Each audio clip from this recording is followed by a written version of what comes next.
amigas? Qué gusto saludarles y bienvenidas a su programa Mujer y Teología, un espacio de reflexión teológica de mujeres para mujeres. Hoy traemos un tema muy bueno, muy pertinente, así que le invito a que usted se pueda relajar. Tome su tacita de café, su panito dulce, su cuaderno de apuntes, su bolígrafo y esté lista de todo lo que vamos a compartir en este espacio. Como siempre, junto a mi colega y amiga Carolina de Chamorro. Hola Elena, ¿cómo estás? Muy bien, Caro. Qué alegre, qué alegre ¿verdad? estar una vez más acá en este espacio de reflexión de mujeres para mujeres.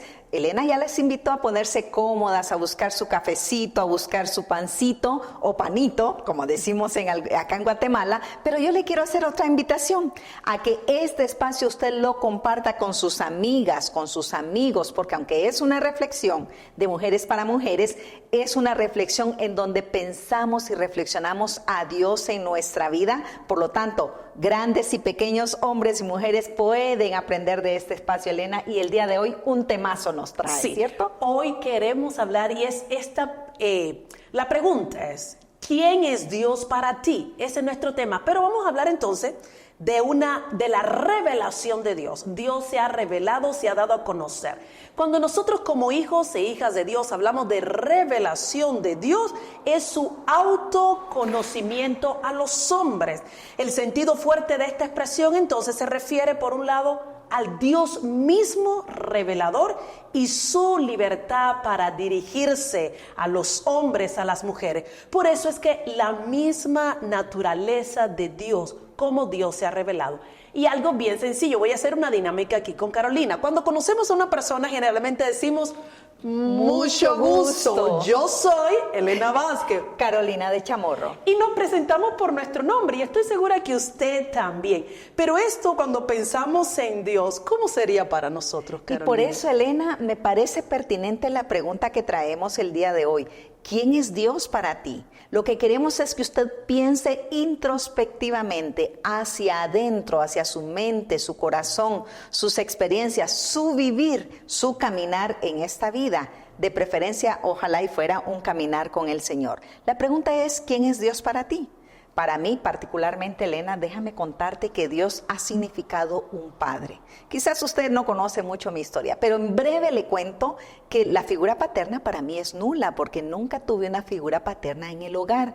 Por eso es que cuando vengo al Evangelio y aprendo de que Dios es un padre, Dios se constituye, Elena, en ese padre, y entonces yo decía, ok, si Dios es padre, entonces significa que yo puedo acercarme a Él, puedo pedirle a Él, y empecé a entender cómo era un padre, porque empecé a sentir la compañía y cuidado de parte de Dios en mi vida, Elena, en mi familia, porque empecé a ser cristiana, fui la primera cristiana en mi familia a los 10 años, así es que imagínate esa niña orándole a ese padre y pidiéndole a ese padre, pero ese padre respondiendo, cuidando, proveyendo. Eso fue Dios para mí en mi infancia y hasta ahora, Elena. Eso es hermoso. Bueno, si me pongo a pensar en mi caso, Carolina, yo he visto más a Dios en mi primera etapa de infancia, adolescencia y juventud como mi confidente, como mi amigo. Es esa persona con la que siempre le conté todo, a la que siempre le decía mis problemas, aún mis problemas de niña. De hecho, yo recuerdo en una ocasión, Carol, y eso suena gracioso, pero fue mi vivencia. Yo tenía alrededor como de unos quizás 9 años, de 9 a 10 años, porque estaba en primaria. Y recuerdo que una amiga me había prestado un portamina, ¿verdad? Para escribir un portamina, pero estamos hablando en Cuba, donde en aquella época era muy difícil obtener pequeñas cosas también. Claro. Y ella me lo prestó porque ella quiso, pero se me perdió el portamina. Wow, qué preocupación, me imagino. No, para una niña de 8 años no es claro que mamá se me perdió, vamos a la tienda a comprar, porque no había dónde comprar un portamina. Porque solo los ingenieros tenían portamina. Wow. Mire, qué cosa. Y yo recuerdo que yo estaba con una aflicción y una preocupación como niña, y yo conocía a ese Dios como un amigo que le puedes contar todo. Y yo me encerré en el baño de mi casa. Y yo comencé a orar, pero a orar y decirle, Dios mío, tú eres mi amigo, haz un milagro, que aparezca ese portamina. ¿Dónde se me quedó mi portamina siendo yo una niña?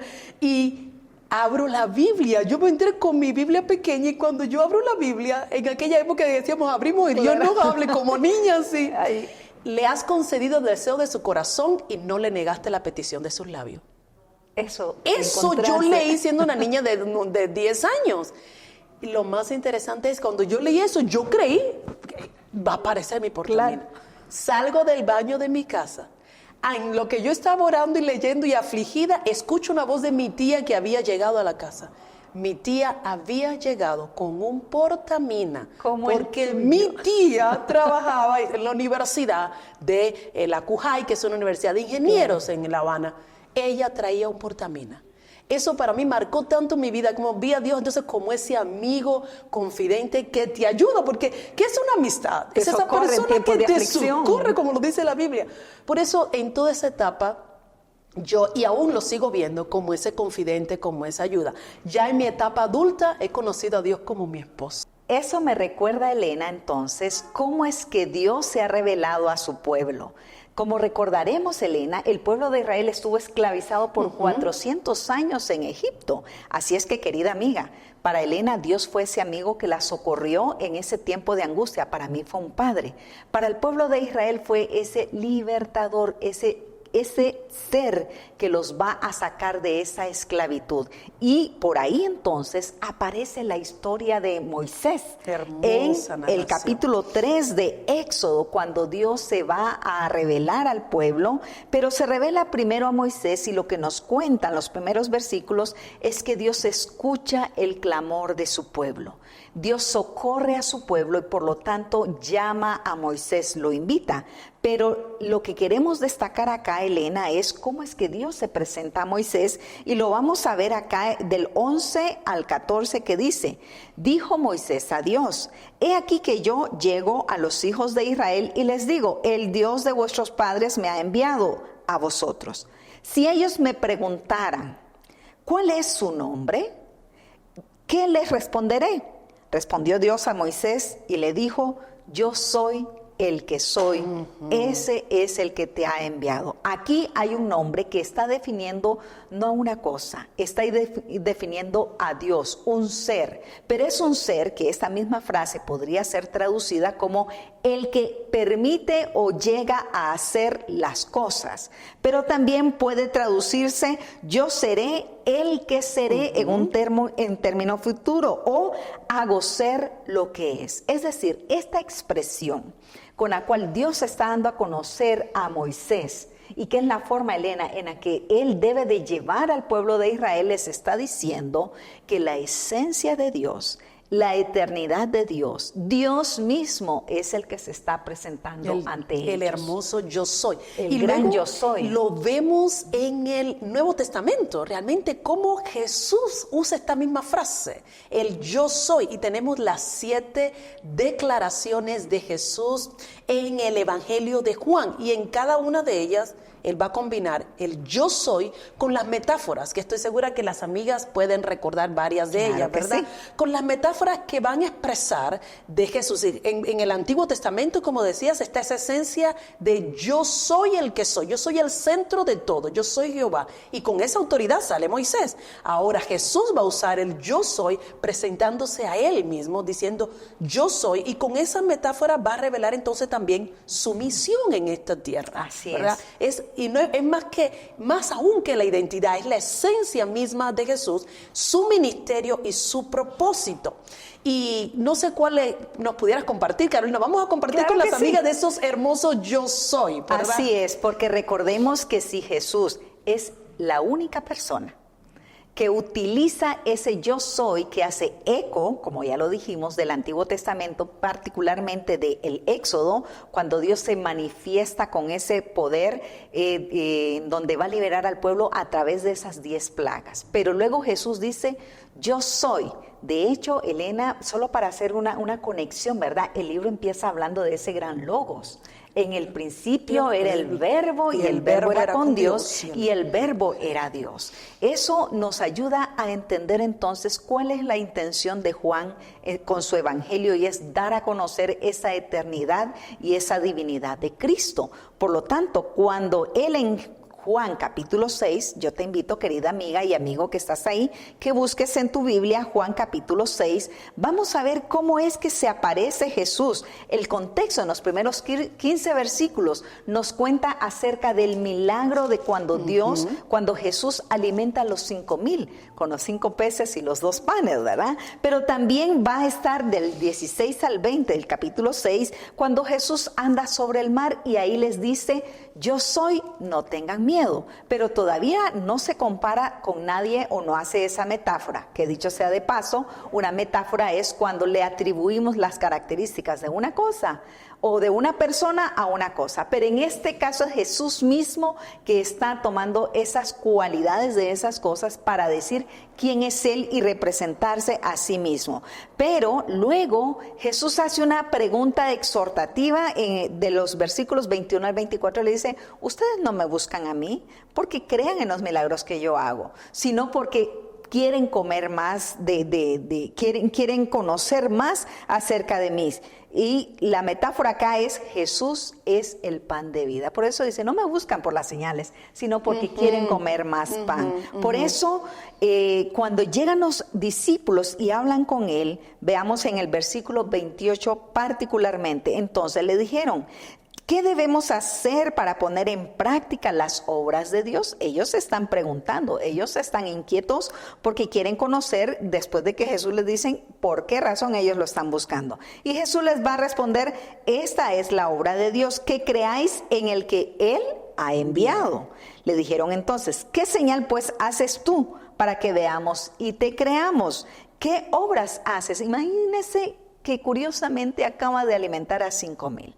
No es normal dar de comer a tanta gente con tan pocos productos, pero Él les va a decir, versículo 32, y les dijo: de cierto os digo, no os dio Moisés el pan del cielo, mas mi Padre os da el verdadero pan del cielo. Versículo 35, Jesús les dijo: yo soy el pan de vida, el que a mí viene nunca tendrá hambre, y el que en mí cree no tendrá sed jamás. Entonces atribuye también el tema de ser agua de vida, es pan de vida, es agua de vida. Jesús está atribuyendo. Recordemos que la alimentación esencialmente en ese primer siglo dependía del pan, del trigo, del aceite, y Jesús está tomando la centralidad del sentido de la vida, de la centralidad de ese necesidad vital para el pueblo. Él es el pan de vida, pero también Él es el que va a dar esa vida eterna. Versículo 40 dice: y esta es la voluntad del que me ha enviado, que todo aquel que vea al Hijo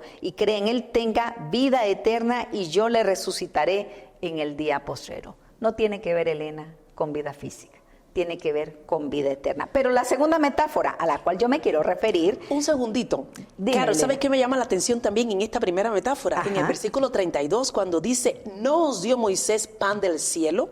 Y luego en el versículo 49 dice: vuestros padres comieron el maná en el desierto y murieron. Es decir, ustedes recibieron un pan, pero yo soy el pan de vida. Y recordemos que el maná... como lo había Era mandado para cada día. Para cada día. Por eso es que decía que cuando el sábado no podían recoger maná, sino que el viernes era el único día que podían tomar. Y cuenta la narración que cuando salieron algunos el sábado a buscar, no encontraron maná. Entonces era un pan diario, solo el viernes podían guardar, y no se podía guardar, porque al inicio ellos lo guardaron y se les llenó de gusanos, ¿verdad? Y qué hermoso como Jesús hace referencia a ese pan que mi Padre les dio, pero es un pan que momentáneo, solo era útil para un día, pero ahora hay un pan, que yo soy ese pan, que es por siempre, y que sí satisface por siempre. Y que trasciende a la vida sobre esta tierra, porque les dice, es decir, les está diciendo, no es que nunca van a morir, todo lo contrario. Por eso vuelvo otra vez, versículo 40, y esta es la voluntad del que me ha enviado, que todo aquel que vea al Hijo y cree en Él, esencial, crea en Él, tenga vida eterna, y yo le resucitaré, dice, en el día postrero. Es decir, la vida eterna no tiene que ver con este cuerpo. Si nos enfermamos, es más, si nos morimos, nuestra esperanza no termina ahí, sino empieza y se reactiva esa esperanza en Cristo de recibir resurrección en Él, porque sí, como diría el apóstol Pablo, si vivimos para Él vivimos, y si morimos para Él morimos. Pero aquí está Cristo dando esa esperanza, porque una vez más, versículo 48, yo soy el pan de vida. ¿Por qué? Porque cualquier otro pan, cualquier otro alimento es perecedero. Se conecta entonces capítulo 8 de Juan con el tema de la luz del mundo. Él va a hablar de que Jesús es la luz del mundo, y lo que va a tener ahí es que hay una mujer que es sorprendida en adulterio en los primeros versículos. Pero allí, después de que le dice, bueno, si alguno no tiene pecado, que lance la primera piedra. Es decir, no había nadie, Elena, que pudiera ser ejemplo, modelo, y que pudiera siquiera justificarse para poder apedrear a otro pecador. Pero aquí viene la diferencia. Jesús sí es la luz del mundo. Versículo 12, otra vez Jesús les habló diciendo, yo soy la luz del mundo, el que me sigue no andará en tinieblas, sino que tendrá la luz de la vida. Y por lo tanto los fariseos y todos ellos querían realmente aprenderle, pero no se atrevían a hacerlo, porque recuerden que eso lo estaba haciendo, versículo 16, y si yo, dice, yo juzgo, mi juicio es verdadero, porque soy yo solo, porque no soy yo solo, dice, sino yo y el que me envió, el Padre. Y en vuestra ley está escrito que el testimonio de dos, entonces es verdadero. Él está dando ese testimonio acerca de él.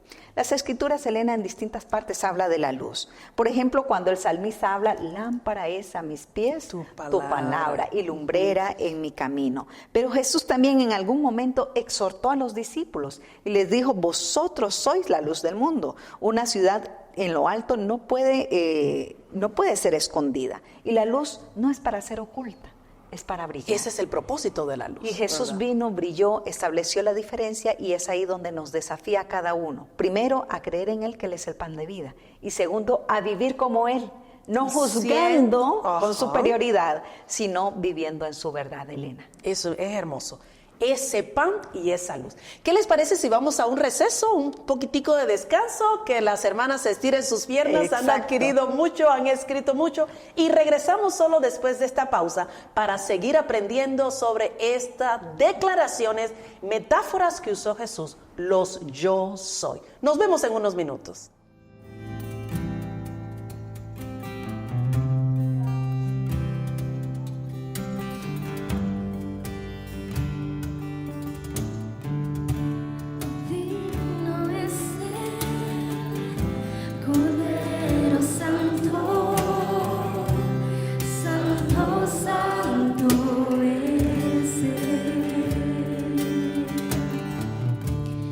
Levantamos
Ya estamos de regreso aquí, amigas, en nuestro espacio Mujer y Teología.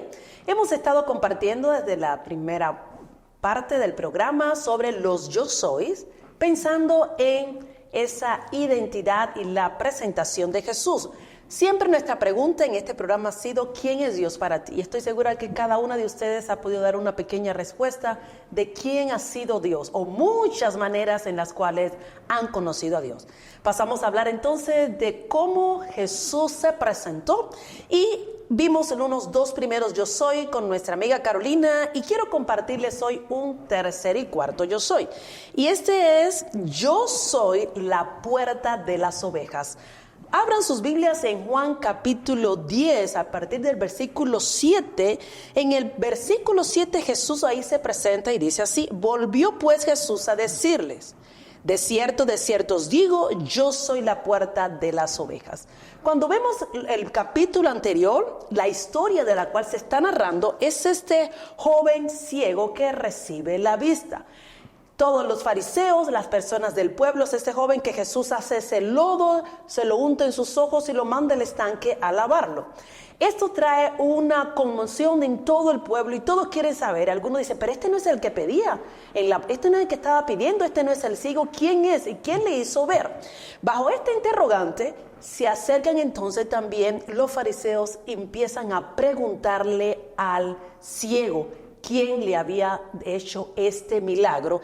Y entonces, como no les gustó la respuesta de ese hombre, que si lo leemos después detenidamente, da una postura muy teológica de su experiencia, porque dice, yo no sé quién es, pero me sanó. Pero y como empezaron a decir ellos, Satanás, claro. de parte de Dios no viene, Moisés realmente es nuestro profeta, este no es un profeta. Y el hombre dice, no sé si es profeta o no, él me sanó. La experiencia nadie la quita. Entonces, digamos, para él Jesús fue su sanador. Así es. ¿Verdad? Y él reconoce en Jesús que le sana. No están contentos, buscan a los padres y le preguntan a los padres. ¿Qué ocurría? Y es que por eso vemos cuando Jesús dice, yo soy la puerta, porque el entorno era que si él decía que Jesús era el Mesías, lo expulsaban de la sinagoga. Entonces los padres, cuando le preguntan a los padres van a decir, edad tiene, solo sé que es mi hijo, era ciego, ahora ve. Edad tiene, pregúntenle ustedes. Y finalmente, como resultado, el hombre habla, y este hombre cuando habla dice que él lo había sanado, que arriba había recibido esta sanidad por Jesús, y lo podemos ver en el capítulo 9. Y como resultado de que él reconoce y le dice a los fariseos, ¿acaso ustedes quieren ser sus discípulos? ¿Por qué quieren saber tanto sobre él? Y a mí me encantó la reacción, Carolina, de este hombre, porque él los confronta. ¿Acaso lo quieren ustedes también seguir? Y a raíz de esto es expulsado el hombre de la sinagoga. Entonces, lo privan de entrar a la sinagoga. Para entrar a la sinagoga hay una puerta a la cual pasar. Entonces Jesús va a decir, dice, ¿crees tú el Hijo de Dios? Y él respondió, cuando Jesús le habla con el hombre, después que sabe que lo expulsaron de la sinagoga, entonces dice, Jesús conversa con él y él le dice, creo, Señor, y le adoró. Dijo Jesús, para juicio he venido yo a este mundo, para que los que no ven, vean, y los que vean sean cegados. Y ahí comienza a hablar entonces sobre que él es la puerta. Y antes de presentarse como la puerta, comienza a hablar sobre qué pasaba en el redil de las ovejas. Sabemos bien, Carolina, que en ese primer siglo, uno de los oficios que era muy común era ser pastor de oveja. Y aunque en la Biblia lo tenemos como pastor de oveja, para mí fue muy emocionante en este último viaje que dice que vi mujeres pastoreando ovejas y les tomé foto, ellas sentadas en su roca y todas las ovejitas alrededor. Y ahí pude entender cuando dice Jesús se presenta como el buen pastor, pero antes va a decir yo soy la puerta. Y realmente la puerta o las puertas son accesorios necesarios. Así es. En todo lugar hay puertas, ¿verdad? Sí, porque antes de estar de la puerta estás fuera. Estás fuera de la puerta. Dentro atravesar la puerta. Así que Jesús va a decirle aquí, yo soy la puerta, pero va a añadir esto, yo soy la puerta de las ovejas. ¿Y qué ocurría? Dice que en Jerusalén existía una puerta que era llamada así, la puerta de las ovejas. Y esto lo vemos en Nehemías capítulo 3, versículo 1. Tenemos al sumo sacerdote Eliasib, que él y sus hermanos construyen la puerta de las ovejas. Y por esa puerta pasaban los animales que iban dedicados al sacrificio. Aquí Jesús le está diciendo, todos los que vinieron ante mí, ladrones y salteadores, porque eran, y estos no se preocupaban, y luego va a empezar a explicar, estos no se preocupaban por las ovejas, no entraban por la puerta, no eran verdaderos pastores, pero yo soy la puerta, es decir, necesitamos entrar por él, para entrar a su redil. Y luego dice, yo soy el pastor. Y el pastor entonces, que el pastor, es decir, la puerta de las ovejas, yo soy la puerta, y el que por mí entrare, y nos da esa soteriología, será salvo, entrará y saldrá y hallará pasto. Entonces, en la puerta, cuando se ubicaba en la puerta, el pastor, él como pastor es la puerta, entraban, pero también por la puerta salían las ovejas. Y cuando salen las ovejas, salen bajo el cuidado del pastor. El pastor las llamaba, solo con el pastor dice, y las llamaba por su nombre. Entonces salen las ovejas para encontrar buen pasto y ser cuidadas y pastoreadas por él siendo la puerta. Y es interesante porque Jesús se presenta como puerta y posteriormente va a hablar de sí mismo. Es decir, ya la figura de Jesús como la puerta de las ovejas, entonces nos recuerda que él es el único acceso legítimo para entrar al reino de los cielos. Solo entrando por medio de él podemos encontrar la salvación. Solo entrando por medio de él podemos encontrar la paz. Cristo mismo es la puerta de entrada al cielo. Y no solo se queda diciendo yo soy la puerta, sino comienza posteriormente a presentarse también yo soy el buen pastor. Es decir, entran a través de mí, pero yo soy también el que las cuida. O sea, él es el que va a permitirles el paso, a dirigirles que pasen para entrar y las dirige, pasen para que salgan a encontrar su alimento. A encontrar y a buen lugar, es decir, y por eso es que dice él, yo soy un buen pastor. Y yo estaba estudiando y por qué Jesús habla el buen pastor, y es porque habían malos pastores. Claro. Y es cuando dice los asaltadores, los que no entran por la puerta, porque si entran por la puerta tienen que entrar a través de mí. Entonces hay que cuidarse, cuídense de otros, los que vinieron antes de mí que no eran pastores, no son la puerta ni eran buenos pastores. Por eso es que hace ese énfasis y se califica a sí mismo como yo soy el buen pastor en el versículo 11, y el buen pastor su vida da por las ovejas. Entonces, ¿por qué? Porque cuando el pastor es un buen pastor y vienen los animales y las fieras, los depredadores, a atacar a las ovejas, el pastor sale adelante a proteger las ovejas. Ahora, hay diferentes tipos de ovejas, y eso yo estaba conversando con un pastor de ovejas. Dice, hay ovejas que les llamamos como y se le usan esas palabras, ovejas necias, me decía. Y yo, ¿cómo que son las ovejas necias? Y él es creyente que me está contando, ¿sí? Pero él no estaba haciendo referencia a la Biblia, a su trabajo. Hay ovejas que son necias, y esas ovejas necias hay que estar todo el tiempo encima de ellas. Y llega un momento en que tenemos que sujetarle sus patitas para que no se escapen. Entonces, dice, así, yo, pero ¿cómo comen? No, sí pueden comer, se mantienen paraditas, pero sus patitas no les dejamos libertad para que se muevan, porque son muy propensas a desviarse y a salir del redil. Por eso necesitamos tener, y ellos le llaman un pequeño control. Un control, y necesitamos tener, ellos le dicen, nosotros le llamamos, en la Biblia le llamamos ese callado, ¿verdad? Ajá. Que por eso es esa curva para cuando van a caer, las regresa del así. Cuellito. Ellos le dicen, nosotros le llamamos chicote. Y es para asustarla. No le damos golpe, pero damos ruido al lado de ella para que reaccionen y vengan. Además de que también usamos la vara para recogerla cuando se cae. Y es hermoso como nosotros también, y Jesús dice entonces, y se identifica como el buen pastor al que las ovejas escuchan. Wow. Entonces él me decía, y es cierto, Tú ves esa muchacha que es oveja, ella que es pastora, ella se levanta y empieza a caminar y todas las ovejitas van a seguir detrás de ella. Wow. La conocen. Yo tengo un amigo estadounidense que es pastor y me dice, Elena, yo en la oscuridad tomaba mi cayado y hacía 3 golpes y todas las ovejas venían a mí, aunque no me veían.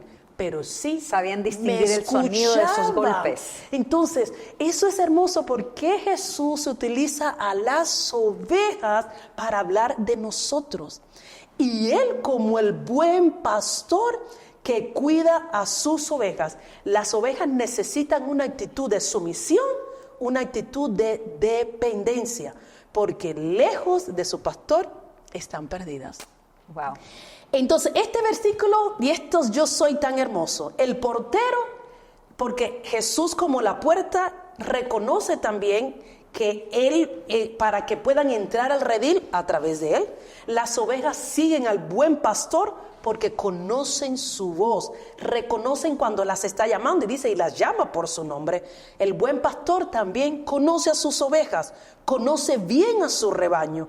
El buen pastor lleva a las ovejas a buenos pastos, por eso tienen que buscar. Y yo decía, bueno, ¿y qué pasa cuando no hay muy buena tierra? Me dice, pues aquí tenemos una planada, le llamamos, que ahí entonces los pastores, porque pertenece a toda la comunidad, ya no es el terreno del pastor. Los pastores pagamos a la comunidad y entonces podemos ir allí a esa planada a que sean alimentadas nuestras ovejas. ¿Qué quiere decir? Que ellos buscan, el pastor busca un buen lugar donde las ovejas pueden ser alimentadas.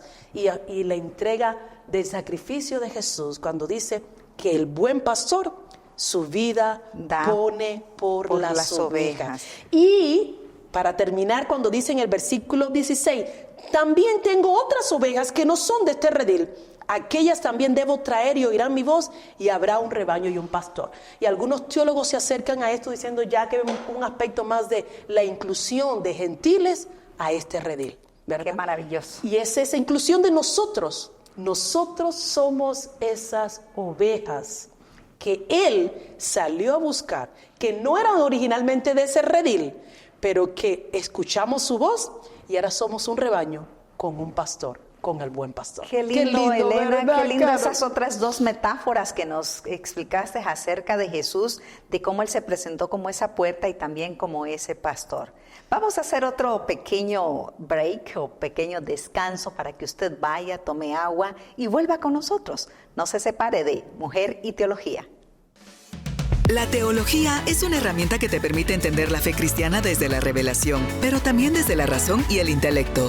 En CETECA contamos con diplomados virtuales en estudios bíblicos y teológicos para equiparte y seguir estudiando. Son clases interactivas en un entorno virtual práctico y dinámico, con contenidos impartidos por nuestros profesores altamente calificados en áreas de Biblia, teología y ministerio. Conoce más de nosotros en facebook.com/CETECAGT. Hola. Soy el doctor Sergio Mijangos, soy el coordinador del programa de Maestría en Consejería del Seminario Teológico Centroamericano. Nuestro programa inició hace 12 años con la idea de poder ayudar a las personas en medio de las distintas situaciones que confrontan, que causan mucho estrés en sus vidas. La proliferación de la tecnología también ha traído nuevos retos para los cuales estamos necesitando estar preparados para atenderlos, y ese es el enfoque de nuestro programa. Nuestro programa integra principios bíblicos, teológicos y de psicología. Principios de psicología que no contradicen en nada los principios bíblicos, y ese es el aporte singular que nuestra institución está ofreciendo a través de este programa. Nuestro programa es de 2 años, en los cuales pueden cubrir las clases de clínicas que nosotros ofrecemos, y tenemos profesores capacitados, todos con doctorado o maestría en esta área. Si el Señor le está llamando a usted a ayudar a personas que están con grandes retos en sus vidas, este programa es para usted. Contáctenos, será un gusto poder trabajar con ustedes.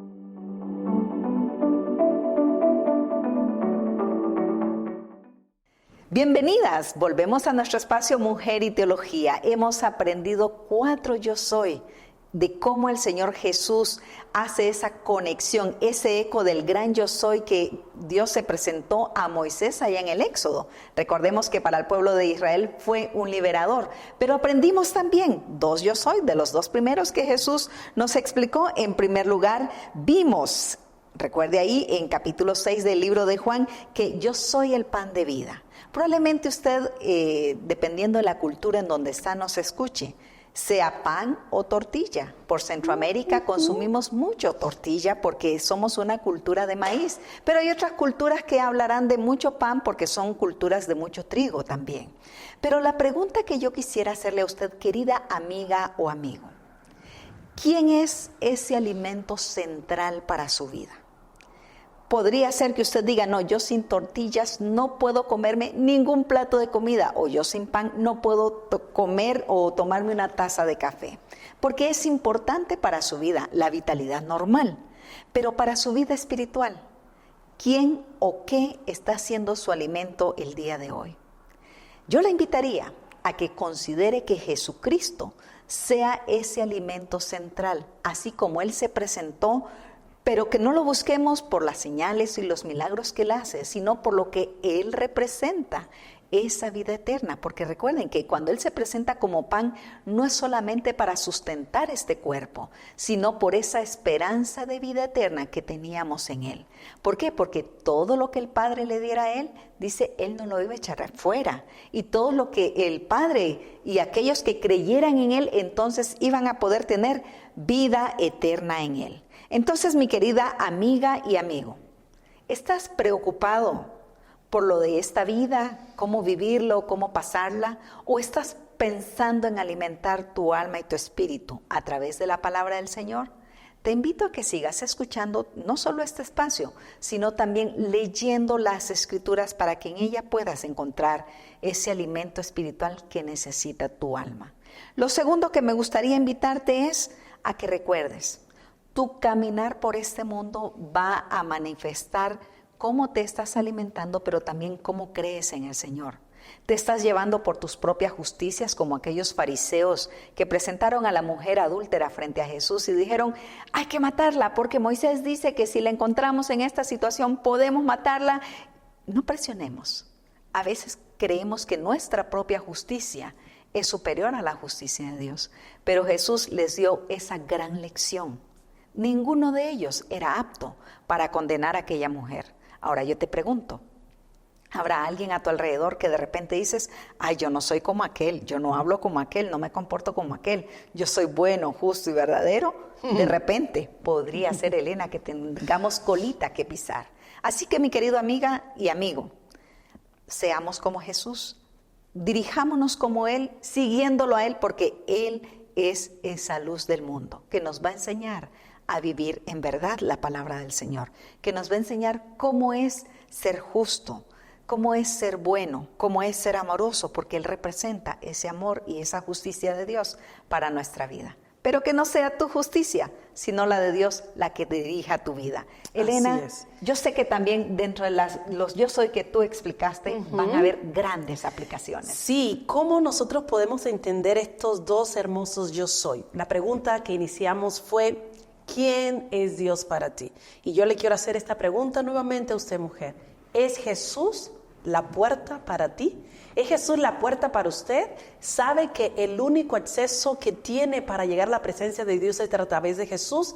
¿Cómo ves a Jesús? ¿Lo ves como ese amigo, ese confidente, el cual derrama tu corazón, le cuentas tus problemas, tus crisis y sabes que Él es la puerta, pero también es ese pastor que te consuela, que te provee, que te cuida, que te lleva a buenos pastos, que te va a cuidar y aun cuando te puedas descarriar o sientas, ahí está con su cayado para que regreses al redil.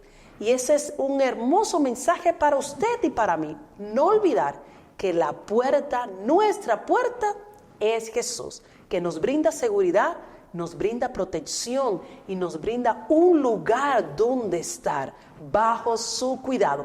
Si te has sentido descarriada, quizás lejos del Señor, si piensas que Él no te escucha tu oración, te invito a que pienses hoy y recuerdes esta gran verdad. Él es la puerta y es una puerta abierta para que puedas entrar y encontrar todo lo que tu alma necesita. Y también recuerda que Él es un buen pastor. Quizás has visto tristemente ejemplos de malos pastores, que no has recibido un alimento, que no has sido protegida, no te has sentido realmente como tú has necesitado de ese cuidado pastoral. Pues Jesús dice que Él es el buen pastor, que su vida da por las ovejas. Acceso a través de nuestro Señor Jesús, que es la puerta. Salvación, buen pasto, gozo a través de Él, que es un buen pastor. ¿Cuál es el reto? Dejemos que el buen pastor sea nuestro pastor. Dejemos que nos pastoree, dejemos que nos cuide, que nos sustente. Y en medio de los dolores, como hacen los pastores, dice que toman aceite y le echan aceite en las heridas y tienen que cuidarle. Hay que quitarles el pelaje, porque si siguen con mucho pelaje no pueden caminar. Entonces, por eso es que es necesario trasquilar a las ovejas, quitarles todo su pelaje. Es necesario cuidarla. Y ese cuidado solo lo tenemos en las manos del buen pastor. Así que espero que hayan disfrutado este espacio, que es su espacio, mujer, un espacio de reflexión teológica de mujeres para mujeres. Nos vamos a encontrar en nuestro siguiente espacio, el próximo programa, y queremos seguir compartiendo quién es Dios para usted y qué Jesús dijo acerca de Él ser su yo soy, y cómo esos yo soy no solamente quedan en el libro de Juan, esos yo soy son nuestros, porque Él es el gran yo soy. Gracias por acompañarnos. Carolina, fue un buen tiempo, yo digo que sí. Elena, gran desafío con esos grandes yo soy del Señor, pero ¿quién es usted en Dios? Somos hijos, somos amados, somos redimidos y por eso debemos seguir caminando, Elena, en la palabra del Señor y en su dirección. Seguir conociendo al yo soy. Nos vemos en nuestro siguiente programa.